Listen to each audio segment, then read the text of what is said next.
what are the most common sort of unhealed traumas, if you call them, or some of the most unhealed insecurities that some men are facing is day-to-days today, and how does it affect their day-to-day life? Like, how does this play out so they can be aware of it? Yeah, the biggest wound that I actually solely focus on is the mother wound. So we have the mother wound and the father wound. So our mother and father are our first representations or role models of the masculine and feminine energy. So the father wound is typically around self-worth, because if you think around the masculine, it's around the doing, it's the achieving, right? The feminine energy, our motherly energy, is our sole representation of love. And our first primary need, our primary need as humans is love. And as children, when we don't receive the love that we need, right, we become whoever we need to be in order to survive. It's our survival need. It's our number one survival need. Shit. Yeah. So the mother wound is the deepest core wound that men experience. And if you think of the mother wound is what's also called the feminine wound.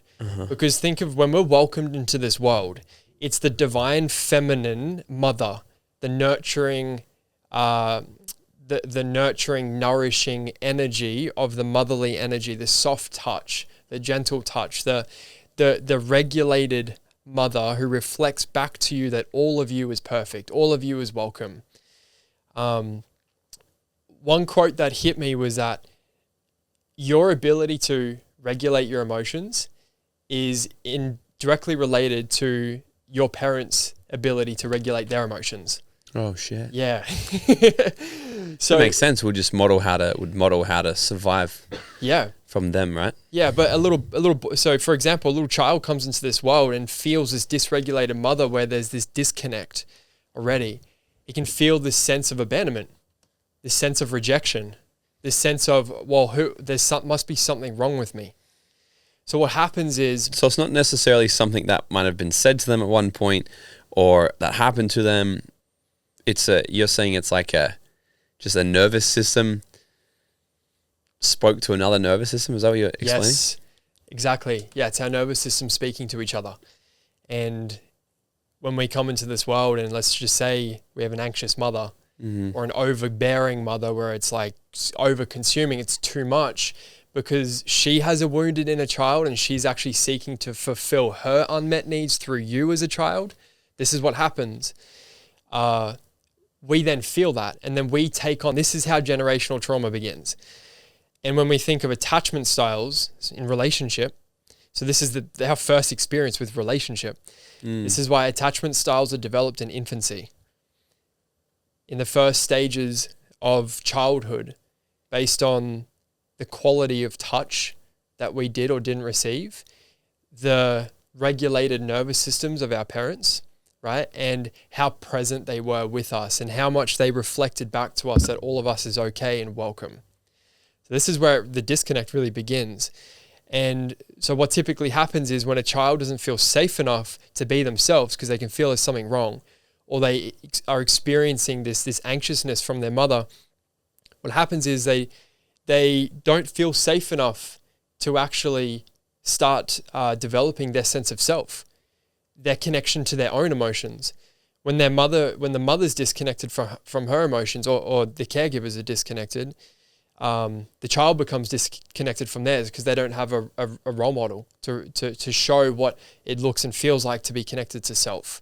And then this child doesn't feel safe enough to do that because it's now stuck in survival, trying to get its needs met of love because it feels that the love's not there. So this is where the first disconnect happens, or the first form of self-abandonment. We abandon ourselves in order to get something, to fulfill our needs, because our dependency needs aren't being met by our primary caregivers. So how does that show up in a day-to-day? Like someone listening to this, watching this right now, this is all interesting stuff. Yeah. What are they looking for in their own behavior that the underlying thing of that limiting behavior is this wound? So how this mostly shows up for men is it shows up in their relationships massively. How? And it also shows up in business, but most people don't realize or see how it shows up in business just yet. But how it shows up in relationships with the mother wound is, this is where the nice guy, comes out. This is In where a relationship. Yep, in the relationship and business, but he won't typically see how it's showing up in business just yet. So when, let's just say, a little boy experiences this form of emotional abandonment or disconnect, he doesn't develop that strong sense of self. So his whole life's mission and purpose is then to fulfill his need of being loved, of being nurtured and held. So when he doesn't get that need met in childhood, that need from childhood then transfers to the world. He realizes, oh, I can get this from the world. I can get this from a woman. So what happens is then he gets into a relationship and then he becomes dependent on his partner to regulate his nervous system for him to feel safe and secure. For him to soothe and regulate his nervous system, he needs a woman to take care of him and nourish him. This is where a woman starts becoming his mother and starts playing the role of the motherly energy, taking care of him. Right? Or he's so disconnected from his masculine power because what's more important is for him to be loved and liked by her than for him to be dominant with what he needs and his desires and his wants. So he won't communicate his needs. He won't set healthy boundaries.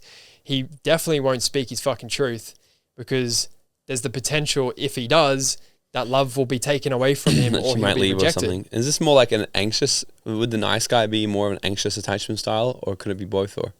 Yeah, mostly the anxious, but it can be both. It can be typically the avoidant is so disconnected from their heart because it's so much pain that they avoid. Yeah, so it plays out in many different ways. So I've experienced this personally. So the reason I know this so fucking deeply is because it's been the journey that I've been through myself. And I know that there's been periods of time where I've swung from deep anxious to also extreme avoidant as well, because those were just the survival strategies that I developed as a little boy to actually get my needs met in childhood. And then this is how that trapped energy from childhood, that's what we call trauma. Trapped energy is stuck in the body and those parts of us become unresolved. And this is where the limiting beliefs start coming from. This is where the identity starts forming and shaping itself. And then we create a whole life of evidence to prove that this is who we are. And there's so many ways that it shows up. But yeah, for me, it was mostly anxious, nice guy, disconnected from my emotional, from my nervous system and ability to regulate and self-soothe myself. So I was dependent on a woman or things to make me feel better. Like let's say scrolling social media instead of working in my fucking business because I felt alone. And to distract from that loneliness, I would see what everyone else is doing. There's so many ways that this shows up. And relationships is typically the direct mirror because this person's mirroring straight back to you. Yeah. So in a relationship, often, so what you're saying is often it's the nice guy, the one who I'll be whoever you need me to be, so you won't leave me, essentially. So then how does it show up in business? Let me please my clients and do everything I need to do and abandon myself so you don't leave me. What's that look like? So let's say your client's like, for example, let's say you're on a sales, like you'll just let anyone in, right? Or you have this need to try and save and protect everyone so they stay. Or this need to try and serve and over deliver. That was a big one for me, right? I used to say all the time, I'll get on a call, I have a problem with over delivering. But where that was actually coming from was, I don't believe that I'm good enough. Please don't leave me. So I'm going to tell you that I'm going to give you so much value, right? So there's so many ways that this comes up, and it's the small abandoning self over time, abandoning what it is. For example, abandoning in business. Let's say your call goes over 30 minutes. And you don't put a deadline on it. And you're not actually taking care of what you need to be able to regulate yourself. Or you just allow people to just bring you all of this shit instead of like drawing the line sort of thing. Like you have no boundaries. And this is something massive that I experienced with clients. Clients, they didn't respect me because I had no boundaries. And yeah, putting boundaries in place means that this person there could be conflict here. Right? And the nice guy or someone with the unhealed abandonment we're in based on childhood do anything to avoid conflict.